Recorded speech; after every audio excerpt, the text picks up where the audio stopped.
ഓം ശ്രീ ഗുരുഭ്യോ നമ. ജ്യോതികുമാർ ചാനലിലേക്ക് അവർക്കും സ്വാഗതം. ഇന്ന് ഞാൻ ചർച്ച ചെയ്യുന്നത് 2025 മെയ് 14 രാത്രി മിഥുന ഗുരു സംക്രമണമാണ്. അതായത് സർവേശ്വരകാരകനായിട്ടുള്ള ഗുരു മിഥുനം രാശിയിലേക്ക് രാശി മാറുന്നു. ആ ഗുരുവിൻ്റെ രാശിമാറ്റം കന്നി കൂറുകാർക്കും കന്നി ലഗ്നക്കാർക്കും എന്ത് ഗുണദോഷങ്ങൾ ഉണ്ടാക്കും എന്നുള്ളതിനെ പറ്റിയാണ് ചർച്ച ചെയ്യുന്നത്. ഇപ്പോൾ ഗുരുവിനെ പറ്റി പറയുമ്പോൾ ഗുരു ജ്ഞാനകാരകനാണ്, ധനകാരകനാണ്, സന്താനകാരകനാണ്. അതുപോലെ നമ്മുടെ ഭാഗ്യം, ധർമ്മം, പുണ്യം, ഗുരുത്വം, ഉപാസന, സ്വഭാവമഹിമ, ബുദ്ധിശക്തി, കുലീനത, സദാചാരം, അതുപോലെ ധനം, സമ്പത്ത്, അഭിവൃദ്ധി, ദേവാലയ കാര്യങ്ങൾ, അതുപോലെ നീതിബോധം, നല്ല ചിന്തകൾ, ഇവയൊക്കെ ഗവേൺ ചെയ്യുന്ന ഗ്രഹമാണ് ഗുരുഗ്രഹം. അപ്പോൾ ആ ഗുരു അല്ലെങ്കിൽ വേഴഗ്രഹം കാലപുരുഷൻ്റെ 3-ാം ഭാവരാശിയിലേക്കാണ്, മിഥുന രാശിയിലേക്കാണ് രാശി മാറുന്നത്. കാലപുരുഷൻ്റെ 3-ാം ഭാവം എന്ന് പറയുമ്പോൾ അത് കമ്മ്യൂണിക്കേഷൻ്റെ സ്ഥാനമാണ്, മീഡിയ റിലേറ്റഡ് ആയിട്ടുള്ള വർക്കിൻ്റെ സ്ഥാനമാണ്, വിദ്യാലയവുമായിട്ട് ബന്ധപ്പെടുന്ന കാര്യമാണ്, പഠനത്തിൻ്റെയും ഇൻ്റലക്ച്വൽ പർസ്യൂട്ട്സിൻ്റെയും ഹ്രസ്വയാത്രകളുടെയും സഹോദരങ്ങൾ, ബന്ധുക്കൾ, അയൽവക്കക്കാർ, ഇവരുടെയൊക്കെ സ്ഥാനമാണ്. മെൻ്റൽ കൺഫ്യൂഷൻ്റെ സ്ഥാനമാണ്, മെൻ്റൽ കോൺഫ്ലിക്റ്റിൻ്റെ സ്ഥാനമാണ്, കോമ്പറ്റീഷൻ്റെ സ്ഥാനമാണ്, പോരാട്ട വീര്യത്തിൻ്റെ സ്ഥാനമാണ്, കത്തിടപാടുകളുടെ സ്ഥാനമാണ്. ഇവയുടെയൊക്കെ സ്ഥാനത്തേക്കാണ് ആ ഗുരു രാശി മാറി വരുന്നത്. അപ്പോൾ ഈ ഗുരുവിൻ്റെ രാശിമാറ്റം പ്രത്യേകിച്ച് കന്നിക്കൂറുകാർക്കും കന്നി ലഗ്നക്കാർക്കും. കന്നിക്കൂറുകാരെന്ന് പറയുമ്പോൾ ഉത്തര നക്ഷത്രത്തിൻ്റെ അവസാന 3 പാദം, അത്തം, അതുപോലെ ചിത്തിര നക്ഷത്രത്തിൻ്റെ ആദ്യത്തെ 2 പാദത്തിൽ പെടുന്നവർക്ക് എന്താകും എന്നുള്ളതാണ്. ഇപ്പോൾ നമ്മൾ കന്നിക്കൂറുകാർക്കും കന്നി ലഗ്നക്കാർക്കും ഗുരുഗ്രഹം എന്ന് പറയുന്നത് 4-ാം ഭാവാധിപനും 7-ാം ഭാവാധിപനുമാണ്. അപ്പോൾ ഇപ്പോൾ ആ ഗുരുഗ്രഹം ഭാഗ്യസ്ഥാനത്ത് സഞ്ചരിക്കുകയാണ്, 9-ൽ സഞ്ചരിക്കുകയാണ്. 2025 മെയ് 14 രാത്രി ആകുമ്പോൾ ആ ഭാഗ്യസ്ഥാനത്ത് സഞ്ചരിക്കുന്ന ഗ്രഹം കർമ്മസ്ഥാനത്തേക്ക് 10ലേക്ക് രാശി മാറുന്നു. അതായത് ബുധൻ്റെ മിഥുന രാശിയിലേക്ക് രാശി മാറുന്നു. അപ്പോൾ ബുധൻ എന്ന് പറയുന്നത് ഗുരുവിൻ്റെ ശത്രുഗ്രഹമാണ്. അപ്പോൾ ഗുരു രാശി മാറി വരുന്നത് ശത്രു രാശിയിലേക്കാണ് എന്നുള്ളതാണ് നമ്മൾ മനസ്സിലാക്കേണ്ടത്. ഇപ്പോൾ ഏത് രാശിയിൽ ഗുരു മാറി വന്നാലും സാധാരണയായിട്ട് ഗുരു 1 വർഷം ആ രാശിയിൽ ഉണ്ടാകും. എന്നാൽ 2025 ഗുരുവിൻ്റെ രാശിമാറ്റത്തെ പറ്റി പറയുമ്പോൾ ഗുരു അതിചാരിയാകുന്ന അവസ്ഥയുണ്ട്. അതിചാരിയാകുക എന്ന് പറയുമ്പോൾ നോർമൽ വേഗതയേക്കാൾ ഗുരു അതിവേഗതയിൽ സഞ്ചരിക്കും. അതിൻ്റെ ഫലമായിട്ട് ഏകദേശം ഒരു 5 മാസമൊക്കെ ആവുമ്പം തന്നെ, അതായത് ഒരു 155 ദിവസം, കൃത്യമായിട്ട് പറഞ്ഞാൽ ഒക്ടോബർ 18 ആ ഗുരു 10-ൽ നിന്ന് നേരെ 11ലേക്ക് രാശി മാറുന്ന ഒരവസ്ഥ വരും. അത് അതിവേഗതയിൽ സഞ്ചരിക്കുന്നത് കൊണ്ടാണ് ഈ ചുരുങ്ങിയ സമയത്തിനുള്ളിൽ രാശി മാറിയുന്ന ഒരവസ്ഥ വരുന്നത്. എന്നാൽ ക്രമേണ അതിവേഗത കുറയുകയും ക്രമേണ ഗുരു വക്രത്തിലാകുകയും ഡിസംബർ 5 ആ 11 നിന്ന് തിരിച്ച് ആ ഗുരു 10ലേക്ക് രാശി മാറുന്നു. അങ്ങനെ 2026 ജൂൺ 1 വരെ ആ ഗുരു 10-ാം ഭാവരാശിയിൽ ഉണ്ടാകും. ഇതാണ് 2025 ഗുരുവിൻ്റെ രാശിമാറ്റത്തിൻ്റെ ഒരു സവിശേഷത. അപ്പോൾ ഈ 10-ാം ഭാവരാശി ഗുരുവിൻ്റെ രാശി, ബുധൻ്റെ രാശിയാണ്, ഗുരുവിൻ്റെ ശത്രു രാശിയാണ്. എങ്കിലും ആ 10-ാം ഭാവത്തിലെ നക്ഷത്രങ്ങളെന്ന് പറയുന്നത് മകയിര അവസാന 2 പാദം, തിരുവാതിര, അതുപോലെ പുണർന്ന നക്ഷത്രത്തിൻ്റെ ആദ്യത്തെ 3 പാദമാണ്. അപ്പോൾ ഈ നക്ഷത്ര അധിപന്മാരെന്ന് പറയുന്നത് ചൊവ്വയും രാഹുവും ഗുരുവും തന്നെയാണ്. അപ്പോൾ പൊതുവെ നക്ഷത്രങ്ങൾ ഗുരുവിൻ്റെ, ഈ നക്ഷത്ര അധിപന്മാർ ഗുരുവിൻ്റെ ശത്രുഗ്രഹങ്ങൾ അല്ല. അതുകൊണ്ട് ശത്രു രാശിയിലാണ് ഗുരു വരുന്നതെങ്കിലും നക്ഷത്രങ്ങൾ ശത്രുഗ്രഹങ്ങളേതല്ലാത്തത് കൊണ്ട് അത് ഗുണാനുഭവം ഉണ്ടാക്കും. അതേസമയം ഈ ഗുരു തിരുവാതിര നക്ഷത്രത്തിലൂടെ സഞ്ചരിക്കുന്ന സമയം, പ്രത്യേകിച്ച് തിരുവാതിര രാഹുവിൻ്റെ നക്ഷത്രമാണ്. അപ്പോൾ രാഹുവിൻ്റെ നക്ഷത്രത്തിലൂടെ ഗുരു സഞ്ചരിക്കുമ്പോൾ നമ്മൾ അല്പം കെയർ വേണം, പ്രത്യേകിച്ച് ഡിസിഷൻ മേക്കിങ്ങിൽ. സഡൻ ഡിസിഷൻ എടുക്കാൻ പാടില്ലാത്ത സമയമായിട്ട് ആ സമയത്തെ കാണും. ഇനി കന്നിക്കൂറുകാരെ സംബന്ധിച്ചിടത്തോളം അവർക്ക് കന്നിക്കൂറിൽ 3 നക്ഷത്രങ്ങളാണ്. ഉത്തര നക്ഷത്രത്തിൻ്റെ അവസാന 3 പാദം, അത്തം, അതുപോലെ ചിത്തിരയുടെ ആദ്യ 2 പാദം. അപ്പോൾ നക്ഷത്രാധിപന്മാർ സൂര്യനാണ്, ചന്ദ്രനാണ്, കുജനാണ്. സൂര്യനും ചന്ദ്രനും കുജനും. അപ്പോൾ ഇവ ഒന്നും തന്നെ നമുക്ക് ശത്രുഗ്രഹങ്ങളായിട്ട് കാണാൻ കഴിയില്ല. അപ്പോൾ അതിൽ ഈ ഉത്തര നക്ഷത്രത്തിൻ്റെ അവസാന 3 പാദത്തിൽ വരുന്നവർക്ക്, പ്രത്യേകിച്ച് ഏകദേശം ഒരു 38-39 വയസ്സൊക്കെ ആവുമ്പോഴായിരിക്കും അവർക്ക് ഗുരുദശ വരുന്നത്. അതേസമയം അത്ത നക്ഷത്രക്കാരെയാണെങ്കിൽ അവർക്കൊരു ഏകദേശം ഒരു 30-31 വയസ്സൊക്കെ ആവുമ്പോൾ ഗുരുവിൻ്റെ ദശ ആരംഭിക്കും. അതേസമയം ചിത്ര നക്ഷത്രക്കാരെ സംബന്ധിച്ചിടത്തോളം ആദ്യത്തെ 2 പാദത്തിൽ വരുന്നവർക്ക് ഏകദേശം ഒരു 22 വയസ്സൊക്കെ ആവുമ്പോഴായിരിക്കും അവർക്ക് ഗുരുദശ വരുന്നത്. അതേസമയം ജന്മശിഷ്ട ദശാകാലം എത്രത്തോളം വ്യതിയാനപ്പെടുമോ അല്ലെങ്കിൽ വ്യത്യാസം വരുന്നതിനനുസരിച്ച് ഈ ഗുരുവിൻ്റെ ദശാകാല ആരംഭത്തിലും വ്യത്യാസം വരും എന്ന് നമ്മൾ മനസ്സിലാക്കണം. അതൊക്കെ നമ്മൾ ജാതകത്തിലൂടെ മാത്രമേ നമുക്കത് പറയാൻ കഴിയുള്ളൂ.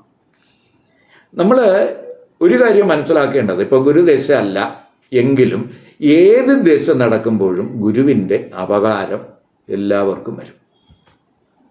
അപ്പോൾ ജാതകത്തിൽ ഗുരു ഇഷ്ടസ്ഥാനത്താണോ അനിഷ്ടസ്ഥാനത്താണോ ഇതൊരു പ്രധാന ഘടകമാണ്. അപ്പം ഗോചരവേഴം നമുക്ക് ഗുണാനുഭവം തരണമെങ്കിൽ ജാതകത്തിൽ ഗുരു ഇഷ്ടസ്ഥാനത്ത് നിൽക്കുകയും ഗോചരം ഈ ഗുരു രാശി മാറി വരുന്നത് ഇഷ്ടസ്ഥാനങ്ങളിൽ വരികയും ഇഷ്ടസ്ഥാനങ്ങളിൽ ദൃഷ്ടി ചെയ്യുമ്പോഴായിരിക്കും നമുക്ക് ഗുണാനുഭവം കൂടുന്നത്.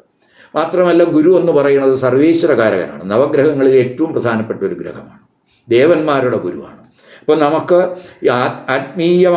ആത്മീയ കാര്യങ്ങളിലൊക്കെ കൂടുതൽ ശ്രദ്ധ കൊടുക്കുന്നവർക്ക്, സത്യവും ധർമ്മവും ഒക്കെ നിലനിർത്തി മുന്നോട്ട് പോകുന്നവർക്ക് ഗുരുവിൻ്റെ കടാക്ഷം ഉണ്ടാകാവുന്ന സമയമായിട്ട് നമ്മൾ മനസ്സിലാക്കുക. ഇനി നമ്മൾ മനസ്സിലാക്കേണ്ടത് ഈ മിഥുന ഗുരു സംക്രമണം കന്നിക്കൂറുകാർക്കും കന്നിക്കൂറുകാർക്ക് ഒരേ അനുഭവങ്ങളാണോ നൽകുന്നത്? ഇപ്പോൾ നമുക്കറിയാം കന്നിക്കൂറിൽ ഉത്തര നക്ഷത്രത്തിൻ്റെ അവസാനം 3 പാദം, അതുപോലെ അത്തം, ചിത്തിര നക്ഷത്രമൊക്കെ വരുന്നുണ്ട്. അപ്പോൾ ഈ ഒരേ നക്ഷത്രമായാലും വ്യത്യസ്ത നക്ഷത്രമായാലും കന്നിക്കൂറുകാർക്ക് വ്യത്യസ്ത അനുഭവങ്ങളുണ്ടാകും. കാരണം കന്നിക്കൂറിലെ നക്ഷത്രക്കാർക്ക് വ്യത്യസ്ത ലഗ്നരാശികൾ വരും. അപ്പോൾ നമ്മൾ ജാതകത്തിൽ ഈ ലഗ്നാല് ഓരോ നക്ഷത്രക്കാർക്കും അവരുടെ ലഗ്നാല് ജാതകത്തിൽ ഗുരു ഇഷ്ടസ്ഥിതനാണോ അനിഷ്ടസ്ഥിതനാണോ എന്നൊക്കെ വിലയിരുത്തിയതിന് ശേഷം മാത്രമേ നമുക്ക് വ്യക്തമായിട്ടുള്ള ഒരു പ്രവചനം സാധ്യമാവുകയുള്ളൂ. എങ്കിലും നമ്മൾ ഈ ഇപ്പോൾ വേഴത്തിൻ്റെ ട്രാൻസിറ്റ് അല്ലെങ്കിൽ ഈ ഇപ്പോഴത്തെ ഈ മിഥുന ഗുരു സംക്രമണത്തെ പറ്റി പറയുമ്പോൾ പ്രത്യേകിച്ച് ഗുരു ഏത് കൂറുകാരുടെയും അല്ലെങ്കിൽ ഏത് ലഗ്നക്കാരുടെയും 2, 5, 7, 9, 11 രാശികളിലൂടെ സഞ്ചരിക്കും. അത് ഗുരുവിൻ്റെ ഇഷ്ടസ്ഥാനമാണ്. അപ്പം ഗുരുവിന് സ്ഥാനബലം ഉണ്ടാകും. അങ്ങനെ ഗുരുവിന് സ്ഥാനബലം അഥവാ സ്ഥാനബലം ഇല്ല എങ്കിലും നല്ല സ്ഥാനത്ത് ദൃഷ്ടി ചെയ്യുന്നൊന്നും കൂടെ നമ്മൾ നോക്കണം. അതനുസരിച്ച് വേണം നമുക്ക് ഈ ഫലങ്ങൾ വിലയിരുത്താൻ കഴിയുന്നത്. ഇപ്പം കന്നിക്കൂറുകാർക്കും ആദ്യം ഇപ്പം കന്നിക്കൂറിൽപ്പെടുന്ന നക്ഷത്രക്കാർക്ക് കന്നി ലഗ്നമാണ് വന്നത് എന്ന് മനസ്സിലാക്കുക. അപ്പം കന്നിക്കൂറും കന്നി ലഗ്നവും അങ്ങനെയാണ് വരുന്നതെങ്കിൽ ഗുരു അവർക്ക് 10ലേക്കാണ് രാശി മാറുന്നത്. അത് സ്ഥാനബലം വരുന്നില്ല. എന്നാൽ 2, 4, 6 ഭാവ രാശികളിൽ ആ ഗുരു ദൃഷ്ടി ചെയ്യുന്നു. അപ്പോൾ ഭാഗികമായിട്ട് ദൃഷ്ടിബലമുണ്ട്. തുലാലഗ്നക്കാരെ സംബന്ധിച്ചിടത്തോളം ഇപ്പം കന്നിക്കൂറിൽപ്പെടുന്ന തുലാലഗ്നക്കാരെ സംബന്ധിച്ചിടത്തോളം ഗുരു ഭാഗ്യസ്ഥാനത്തേക്കാണ് രാശി മാറുന്നത്. അപ്പോൾ സ്ഥാനബലം വരുന്നുണ്ട്, അതുപോലെ ദൃഷ്ടിബലവും വരുന്നുണ്ട്. വൃശ്ചികലഗ്നക്കാരെ സംബന്ധിച്ചിടത്തോളം ഗുരു അഷ്ടമത്തിലേക്കാണ് രാശി മാറുന്നത്. അപ്പം വൃശ്ചികലഗ്നക്കാർക്ക് ഗുരു അഷ്ടമത്തിലേക്ക് രാശി മാറുമ്പോൾ സ്ഥാനബലം കുറയും, എന്നാൽ ഭാഗികമായിട്ട് ദൃഷ്ടിബലം ഉണ്ട്. ധനുലഗ്നക്കാരെ സംബന്ധിച്ചിടത്തോളം ഗുരു 7ലേക്ക് രാശി മാറുന്നു. അപ്പോൾ സ്ഥാനബലം ഉണ്ട്, അതുപോലെ ദൃഷ്ടിബലവും ഉണ്ട്. മകരലഗ്നക്കാരെ സംബന്ധിച്ചിടത്തോളം ഗുരു 6ലേക്ക് രാശി മാറുമ്പോൾ സ്ഥാനബലം കുറയുന്നു, പക്ഷേ ദൃഷ്ടിബലം ഭാഗികമായിട്ട് ഉണ്ട്. കുംഭക്കൂറുകാർക്കും കുംഭലഗ്നക്കാരെ സംബന്ധിച്ചിടത്തോളം അവർക്ക് ഗുരു 5ലേക്ക് രാശി മാറുന്നു. അപ്പോൾ സ്ഥാനബലമുണ്ട്, അതുപോലെ ദൃഷ്ടിബലവുമുണ്ട്. മീനലഗ്നക്കാർക്ക് ഗുരു 4ലേക്കാണ് രാശി മാറുന്നത്. അത് സ്ഥാനബലവും കുറവാണ്, അതേസമയം ദൃഷ്ടിബലവും കുറവാണ്. മേടലഗ്നക്കാർക്ക് ഗുരു 3ലേക്ക് രാശി മാറുന്നതുകൊണ്ട് സ്ഥാനബലമില്ല, എന്നാൽ ദൃഷ്ടിബലം വളരെ കൂടുതലാണ്. ഇടവലഗ്നക്കാർക്ക് ഗുരു 2ലേക്ക് രാശി മാറുന്നതുകൊണ്ട് സ്ഥാനബലമുണ്ട്, ദൃഷ്ടിബലവും ഉണ്ട്. മിഥുന ലഗ്നക്കാരെ സംബന്ധിച്ചിടത്തോളം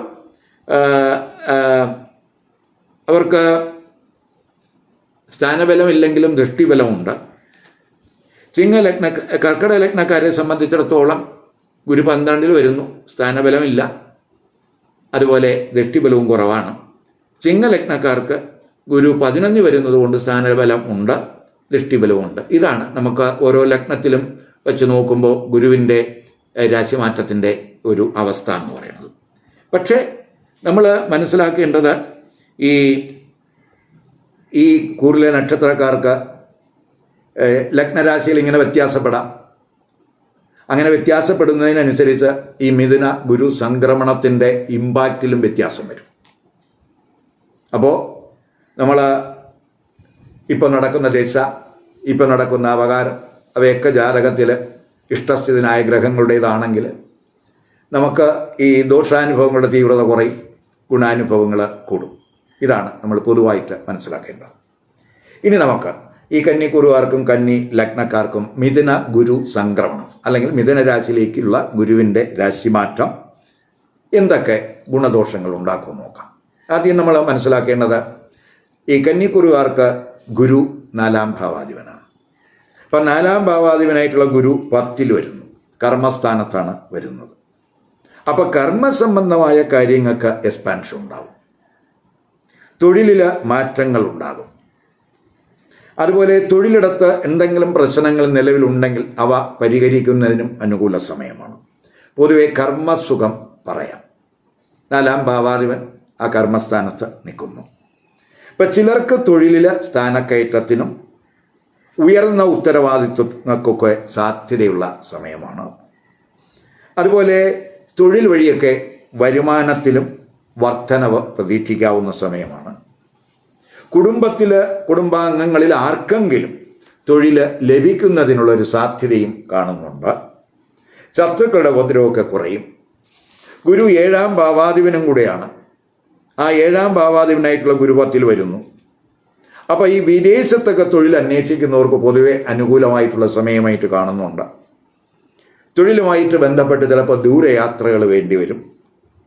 ജീവിത പങ്കാളിക്കും ചിലപ്പോൾ തൊഴിലിന് സാഹചര്യം കാണുന്നു, അല്ലെങ്കിൽ തൊഴിലുള്ള ജീവിത പങ്കാളിക്ക് തൊഴിലിൽ ഉയർച്ചയ്ക്കും സാധ്യത കാണുന്നുണ്ട്. അതുപോലെ തന്നെ ജീവിത പങ്കാളിയുടെ ഒരു സഹായമൊക്കെ ഈ കൂറുകാരുടെ ഈ ലഗ്നക്കാരുടെയും തൊഴിലിടത്തുണ്ടാകും. മാത്രമല്ല ഇപ്പം കണ്ടകശനിയുടെ സമയമാണ്. കന്നി കൂറുകാർക്ക് 7ൽ ശനി സഞ്ചരിക്കുന്ന സമയമാണ്. അപ്പോൾ ആ ശനിയുടെ ദോഷം പരിഹരിക്കുന്നതിന് ഈ മിഥുന ഗുരു സംക്രമണത്തിന് കഴിയും. ചിലർക്ക് ഈ തൊഴിലിൽ എക്സ്പാൻഷൻ ഉണ്ടാകും, ജീവിത പങ്കാളിയുടെ സഹായമൊക്കെ പ്രതീക്ഷിക്കാം.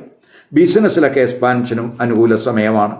തൊഴിൽ, ബിസിനസ് ഇവയിലൊക്കെ നേട്ടങ്ങൾ പ്രതീക്ഷിക്കാവുന്നതാണ് ഈ 10ലേക്കുള്ള ഗുരുവിൻ്റെ രാശിമാറ്റം കൊണ്ട് ഉണ്ടാകുന്നത്.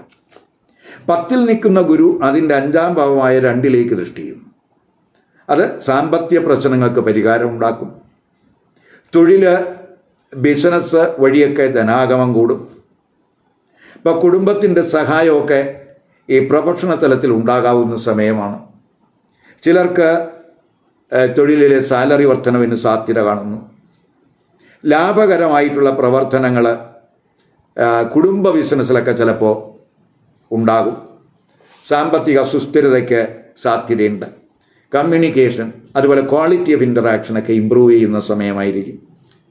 അത് കുടുംബത്തിലെ പ്രശ്നങ്ങൾ പരിഹരിക്കുന്നതിനൊക്കെ സഹായകമാകും. കുടുംബത്തിൽ മംഗള കാര്യങ്ങൾക്കും സാധ്യതയുണ്ട്. സമ്പാദ്യമൊക്കെ വർദ്ധിക്കും.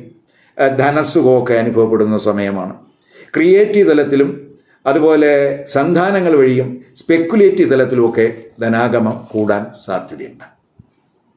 ഇനി 10ൽ നിൽക്കുന്ന ഗുരു അതിൻ്റെ 7ാം ഭാവമായ 4ലേക്ക് ദൃഷ്ടി ചെയ്യുന്നു. അപ്പം 4ൽ ഈ ഗുരു 4ാം ഭാവാധിപനും കൂടിയാണ്. അപ്പം 4ാം ഭാവാധിപൻ 4ലേക്ക് ദൃഷ്ടി ചെയ്യുക എന്ന് പറയുമ്പോൾ അത് പ്രത്യേകിച്ച് നമ്മുടെ വീട്, വാഹനം, വസ്തുക്കൾ ഇവയൊക്കെ വാങ്ങാൻ ആഗ്രഹിക്കുന്നവർക്ക് വളരെ അനുകൂല സമയമാണ്. ഗൃഹത്തിലൊക്കെ സുഖസൗകര്യങ്ങൾ മെച്ചപ്പെടുത്താനുള്ള ഒരു ശ്രമമൊക്കെ ഉണ്ടാകും. കുടുംബത്തിലെ പ്രശ്നങ്ങൾ പരിഹരിക്കും. കുടുംബത്തിൽ സന്തോഷവും സമാധാനവും ഒക്കെ നിലനിർത്തുന്നതിന് ഈ 4-ാം ഭാവാധിപനായിട്ടുള്ള ഗുരു 4-ലേക്ക് ദൃഷ്ടി ചെയ്യുന്നത് സഹായകമാണ്. മാതാവിനൊക്കെ സുഖാനുഭവം ഉണ്ടാകും. മാതാവുമായിട്ടുള്ള പ്രശ്നങ്ങളൊക്കെ രമ്യമായി പരിഹരിക്കും. ചിലർക്ക് പ്രോപ്പർട്ടി റിലേറ്റഡ് ആയിട്ടുള്ള എന്തെങ്കിലും നിക്ഷേപങ്ങൾ ഈ സമയത്ത് ചിലപ്പോൾ ഉണ്ടായെന്ന് വരാം. അതുപോലെ റിയൽ എസ്റ്റേറ്റ് ബിസിനസ് വഴിയൊക്കെ നേട്ടങ്ങൾ പ്രതീക്ഷിക്കാം. ഇപ്പോൾ പൊതുവെ ഒരു കുടുംബാംഗങ്ങളുമായിട്ട് നല്ല ബന്ധം, തുറന്ന സമീപനം, ഇവയൊക്കെ ഈ സമയത്ത് ഉണ്ടാകുന്നത് കുടുംബത്തിൽ സന്തോഷാനുഭവങ്ങൾ ഉണ്ടാക്കും. പഠിതാക്കൾക്ക് ഗുണാനുഭവം ഉണ്ടാകും. മതവിശ്വാസം, കുടുംബ മൂല്യങ്ങൾ ഇവയൊക്കെ കാത്തു സൂക്ഷിച്ച് പോകുന്ന സമയമായിരിക്കും. ഇതായിരിക്കും ഈ 4-ലേക്കുള്ള ഗുരുവിൻ്റെ ദൃഷ്ടി കൊണ്ട് ഉണ്ടാകുന്നത്. ഇനി 10-ൽ നിൽക്കുന്ന ഗുരു അതിൻ്റെ 9-ാം ഭാവമായ 6-ലേക്ക് ദൃഷ്ടി ചെയ്യും. അപ്പോൾ 6-ാം ഭാവാധിപനായിട്ടുള്ള ശനിയാണെങ്കിൽ 7-ൽ നിൽക്കുന്ന സമയമാണ്. അപ്പോൾ കടബാധ്യത കുറയ്ക്കുന്നതിനുള്ളൊരു ശ്രമം ആ 6-ലേക്കുള്ള ഗുരുവിൻ്റെ ദൃഷ്ടി കൊണ്ട് ഉണ്ടാകും. ഇപ്പോൾ ലോണുകളൊക്കെ അപേക്ഷിച്ചിട്ടുള്ളവർക്ക് അത് കിട്ടുന്നതിനുള്ള തടസ്സങ്ങൾ മാറും.